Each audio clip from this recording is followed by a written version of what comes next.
Lord of the Rings is usually recognized as the most accomplished piece of 20th century fiction. The underdog story with such a large scale of grandeur just blew my mind.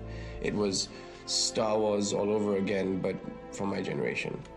When Tolkien published The Hobbit in 1937 with Allen and Unwin, it was kind of surprisingly to everybody a huge success. So naturally they wanted a sequel. And he ended up spending 14 years and writing this 1,000-page thing, which was not exactly the sequel that anyone envisioned. The first time it was published, it did okay, but it wasn't the phenomenon. And then obviously the kids of the 60s, who I think were smoking a little pipe weed, got into it. And that created this real, phenomenon to a certain extent. If The Lord of the Rings was never written, we certainly wouldn't have the fantasy genre as we have it now. People running across the street in Atlanta, Georgia at Dragon Con in their costumes. You definitely would not have had that if there wasn't The Lord of the Rings. D&D, a lot of things wouldn't exist. World of Warcraft wouldn't exist if it wasn't for Tolkien and Lord of the Rings. The fantasy stuff all comes from there. It's kind of the fantasy book. I think role-playing games would exist if it wasn't for Lord of the Rings, but I think they would be stupid. Like Rapunzel, the game, or something like that. Someone, knowing that I was a huge fan of Tolkien, said to me, oh, did you know that there's like 4 Led Zeppelin songs where they mention the Lord of the Rings? And I was like, really? Wow, that's kind of cool. So that got me into Led Zeppelin.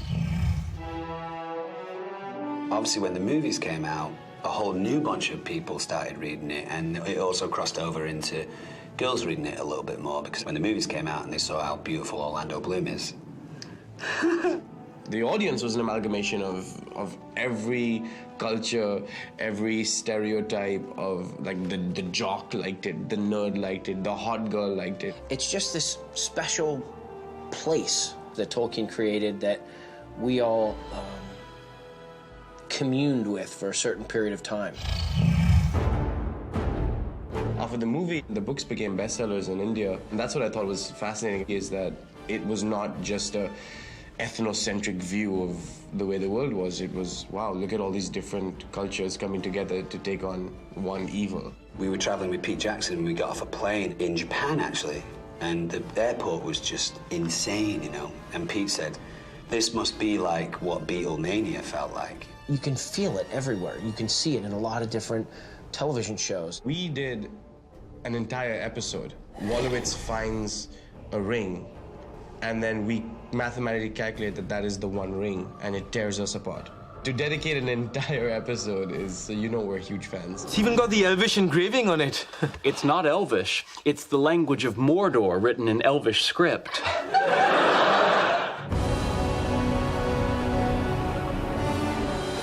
Video games are a really potent way for fans of the story or of the book to just live in it. War of the North comes from an actual passage in Tolkien. Makes it,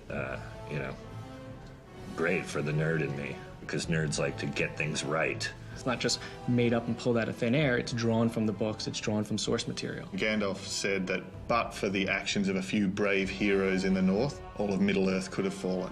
We took that as the launching off point for our story. We're getting to that point now where you sort of have to start exploring new worlds. Yeah, I think it's really exciting. There are many things in the deep waters, and seas and lands may change. The War of the Ring is this massive continent-spanning war, so in that way it is something like World War II or World War I, which swept across all of Europe. What we thought we could do is go and explore another front of that war and see what was happening in another part of Middle-earth. There's a lot that was happening that was only alluded to in the books. And if this is my chance to, experience one of those tales, then I'm all about that. Quickly, tell me what has happened, but keep your voices low. There are unfriendly ears, even here in Bree.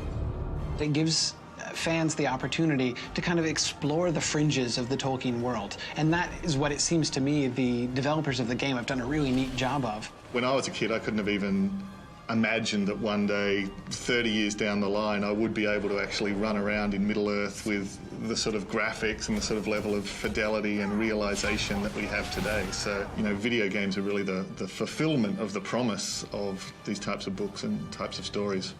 If Gandalf was any kind of real wizard, he would have taken care of the war in the North on his own, but he didn't, so now you have to have a video game.